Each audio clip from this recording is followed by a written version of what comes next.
Hey friend, welcome back to The Gentle Reset, your no judgment zone for creating a home that actually works for you. I'm Allison, ADHD home and systems coach, former occupational therapist, and mom of two, and I'm so glad you're here. Last week in episode 34, we talked about what to do if you start decluttering and then lose momentum in your closet. Today we're talking about the part that often slows everything down, letting things go. If you've ever looked at your closet and felt like it's just too much to deal with, or you found yourself holding on to things longer than you want to, this episode is for you.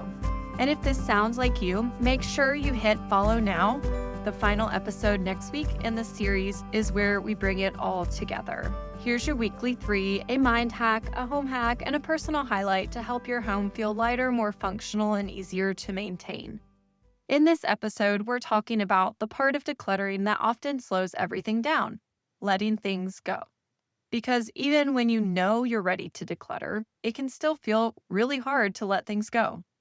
We'll talk through why letting go can feel heavier than expected, what's coming up when you try to declutter, and a simple way to move forward without forcing yourself to decide everything at once. Plus, a real client story about working through emotional decisions during a closet cleanout. Next week, we're wrapping up the series and talking about what it looks like to get support and finally have a closet that works for you. And if you're finding this helpful, make sure you're following this podcast. Let's jump in. Here's the mindset shift I want you to hear today. A lot of times, it's not starting that's the hardest part. It's letting things go. Because you can walk into your closet and know what's not working. You can see the clothes you don't wear, the things that don't fit, the items you keep skipping over. But actually letting them go, that's where things slow down. Because every item can feel like a decision you have to justify. Well, this still fits technically. I could wear this again. I spent money on this. Well, what if I need it later? And then there's the guilt, which I see in a lot of ADHD homes. The guilt about not wearing something you bought. The guilt about the money you spent, or even guilt tied to a different season of life, a version of you that used to wear those clothes. So instead of it feeling like a simple decision, it starts to feel heavier than that.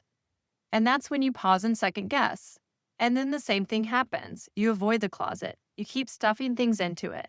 And it turns into a dumping ground that never really gets dealt with. And if your closet is also making laundry feel harder to keep up with, that's usually connected too. I have a free 5 ADHD-friendly laundry hacks checklist that walks you through 5 simple ways to stay on top of laundry without frustration or burnout. I'll link the checklist in the show notes for you.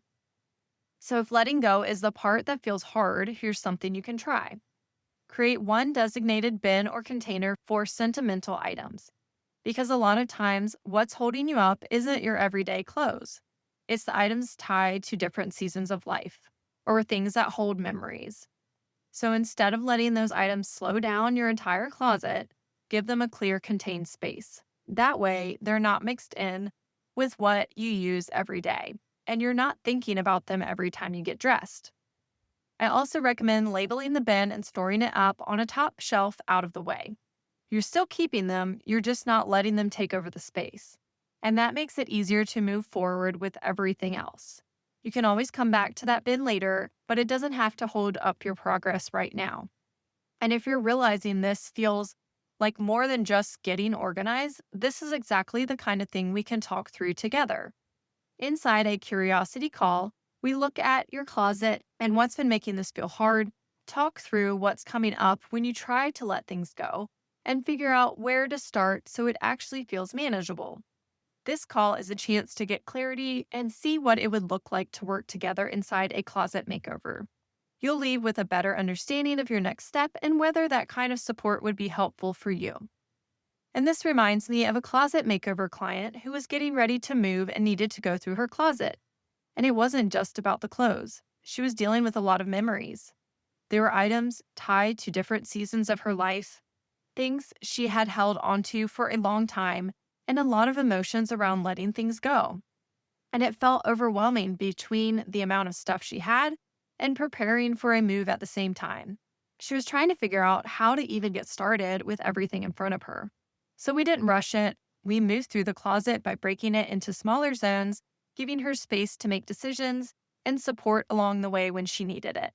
We focused on what felt best for her in that season. And she shared, there are a lot of big emotions around the clean out, but Allison was so awesome. She gave me a step-by-step action plan and a lot of support and encouragement along the way. The biggest success was not just completing the job, but feeling so positive that I did it a full day early. Honestly, I can't wait to hire her again to help me organize the new space. And if you're listening to this and it feels similar for you, like it's not just about the stuff, this is exactly the kind of thing we can talk through together. You can schedule a curiosity call using the link in the show notes whenever you're ready. Here's what I want you to remember today. Letting go is often the part that slows everything down. It's okay if it feels heavier than you expected. You don't have to work through it all at once, and giving sentimental items a home can help you keep moving forward.